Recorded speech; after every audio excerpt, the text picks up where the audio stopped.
सभी को नमस्कार। मैं लीना थॉमस शासकीय उच्चतर माध्यमिक विद्यालय रामपुर सरगुजा से सतत भविष्य के लिए वैज्ञानिक नवाचार विषय पर अपने विचार व्यक्त करना चाहती हूँ।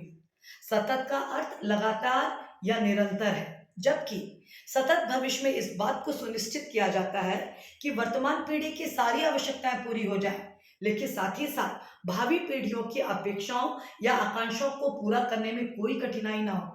सिंधु घाटी की सभ्यता के समय से ही मानव जीवन में वैज्ञानिक नवाचारों का महत्व रहा है। उस समय के इंसानों ने आग और पहिए का आविष्कार किया और इन दोनों आविष्कारों ने मानव जीवन के दशा को ही बदल डाला। आज हम जितने प्रकार के आविष्कार को देखते हैं या हम जितने प्रकार के खोजों को देखते हैं, उनकी जननी कहा जाता है आग और पहिए के आविष्कार को। आग के आविष्कार से मानव ने ऊर्जा की शक्ति को पहचाना और उसके बाद अपने पूरे जीवन को और अपने भावी पीढ़ी के जीवन को बदलने का प्रयास किया। इसके लिए मनुष्य ने कई प्रकार के उपकरण और तकनीक को विकसित किया। यदि हम अपने वर्तमान परिवेश में आसपास देखें तो हमें कई प्रकार के उपकरणों दिखाई देते हैं जिनकी कार्यप्रणाली और उपयोगिता हमें विस्मयित करती हैं। हम अपने आसपास मोबाइल, लैपटॉप, टीवी ऐसे कई इलेक्ट्रॉनिक उपकरणों को देखते हैं। लेकिन यदि हमें भविष्य में भी सतत विकास को चाहते हैं तो हमें कुछ विषयों पर विशेष ध्यान देना होगा।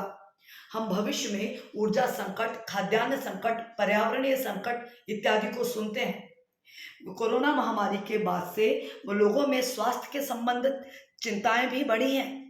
इसलिए सतत भविष्य के लिए हमें इन विषयों पर विशेष ध्यान देने की आवश्यकता है। सतत भविष्य में हमें नवीनीकृत ऊर्जा के स्रोतों पर विशेष ध्यान देना होगा। वर्तमान में जिन ऊर्जा का स्रोत का प्रयोग हम करते हैं वो अनवीनीकृत ऊर्जा के स्रोत हैं। हम पेट्रोल, डीजल, एलपीजी जैसे ईंधनों पर निर्भर हैं, लेकिन जो आज नहीं तो कल समाप्त हो जाएगी।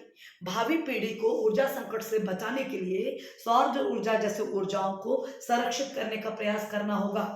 इसके लिए ऐसी बैटरियां बनानी होगी जो छोटी, दक्ष और वहनीय हो।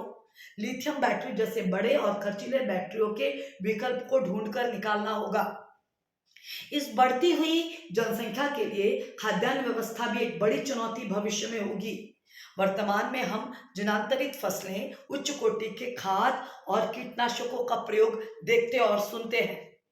लेकिन यदि हम भावी पीढ़ियों को खाद्यान्न संकट से बचाना चाहते हैं तो इस क्षेत्र में और भी अधिक वैज्ञानिक नवाचार की आवश्यकता है। हमें टिश्यू कल्चर जैसे तकनीकों को और भी अधिक ध्यान देना होगा। हमें ऐसे फसल की नस्लें या किस्मों को उत्पन्न करना होगा जो ज्यादा आनुवंशिक मजबूत हो। यदि इन सभी अवस्थाओं को हम पालें, लेकिन अगर हम पर्यावरणीय अवस्थाओं पर संतुलन बना के न रख पाए तो हमारा सतत भविष्य की कल्पना सिर्फ कोरी कल्पना रह जाएगी। इन सब के साथ साथ हमें अपनी पृथ्वी और पर्यावरण को संरक्षित करने का सबसे महत्वपूर्ण प्रयास करना होगा। इसके लिए हमें रिड्यूस, रिसाइकल और रीयूज जैसे जैसी क्रियाविधि पर कार्य करना होगा। यदि चिकित्सा के क्षेत्र में वैज्ञानिक नवाचार को देखें तो हमें पिछले दिनों आश्चर्यजनक खोज देखने को मिले हैं। जिन वैक्सीन्स को, जिन दवाइयों को बनाने के लिए मनुष्य को कई वर्ष लग जाते थे, उन वैक्सीन और दवाइयों को पिछले दिनों कोरोना के समय मनुष्य ने 8 से 10 महीने में विकास किया और मानव जाति को सुरक्षा प्रदान की। ऐसी अवस्था में मुझे नील हार्वजन नामक एक व्यक्ति याद आते हैं जो खुद ही एक्रोमेट्रोस्पिया नामक एक बीमारी से पीड़ित थे। इस बीमारी में एक मनुष्य सिर्फ काले और सफेद रंग की पहचान कर सकता है। अपनी इस समस्या के लिए इस व्यक्ति ने स्वयं ही एक नवाचार किया। उन्होंने एक ऐसे कैमरे का निर्माण किया जिसके द्वारा रंग के इनपुट को ध्वनि के में परिवर्तित किया जा सकता था, अर्थात रंगों को सुनने की क्षमता का विकास किया।